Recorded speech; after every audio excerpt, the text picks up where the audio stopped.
C'est dommage que vous ne me repreniez pas là-dessus, parce que je trouve que c'était une des études les plus intéressantes du livre. Je pense que ce qu'il faut étudier davantage, c'est les rapports très complexes entre la gauche, les antiracistes de l'époque, la LICRA et compagnie, qui sont tous des pacifistes dans les années 30, et qui vont virer antisémites à la fin des années 30 et sous l'occupation qui vont virer collabos pour la plupart, à la fin des années 30 et sous l'occupation qui vont virer collabos pour la plupart, à la fin des années 30 et sous l'occupation qui vont virer collabos pour la plupart.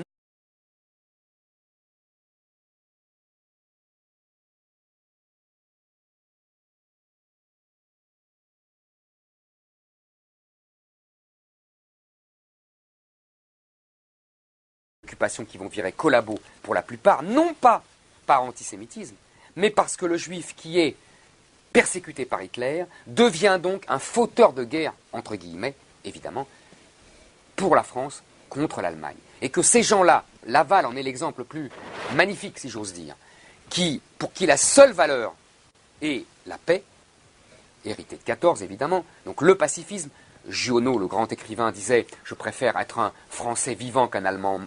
un Allemand vivant qu'un Français mort, pardon. » Vous voyez où ils en étaient. Donc, l'antisémitisme le plus puissant n'est pas en 40, contrairement à ce qu'on croit aujourd'hui, celui de l'extrême droite et de l'Action française.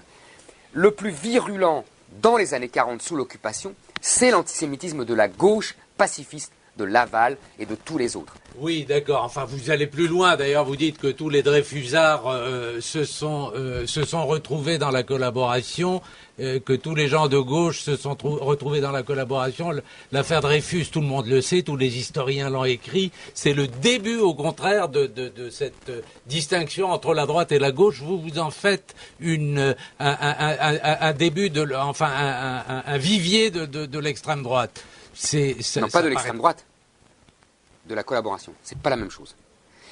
Je vous recommande, parce que je le cite, le grand historien israélien Simon Epstein, c'est lui qui a mis ça à jour, qui a fait des listes, qui a repéré que la plupart des Dreyfusards vivants en 40 sont devenus collabos et que la plupart des anti-Dreyfusards vivants sont devenus résistants.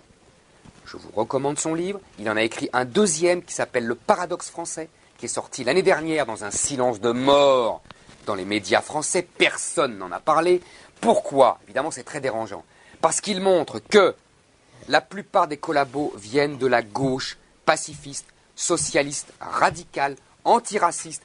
Il note tous les discours qu'il faisait à la LICRA dans les années 20 contre l'antisémitisme, contre le racisme. Et tout cela sont passés à la collaboration. Il y a des listes dans le livre, des listes interminables. Ouais, interminables. Enfin, il n'y a pas Zola, il n'y a pas Bernard Zola était Lazare. mort. Voilà, ils étaient morts. Oui, mais quel âge ils avaient, vos Dreyfusards, en 1940? Ils avaient dit... Non, mais... Ouais. Oui, mais en 40, ils avaient quel âge? Ils avaient des débuts d'humeur très belliqueuse. Ils ne devaient pas être sur le front ou dans la Légion. Ne refusez pas de voir une réalité qui dérange. Non, mais... Je vous recommande ce livre. Simon Epstein, vous voyez, je fais de la publicité pour un autre livre. Le Paradoxe français. Il y a des listes interminables. Et, je finis, pour bien vous embêter encore, il y a des listes aussi interminables de gens de l'Action française qui sont partis à Londres ou dans le maquis. Que ça vous plaise ou non, c'est comme ça. Et d'ailleurs, à Londres, qu'y a-t-il en juin 40? Il y a des gens de l'Action française, antisémites pour la plupart, et des juifs, qui d'ailleurs s'engueulent devant le général de Gaulle. Il y a des textes. Et le général de Gaulle les renvoie tous les deux. Ce n'est que ça, juin 40.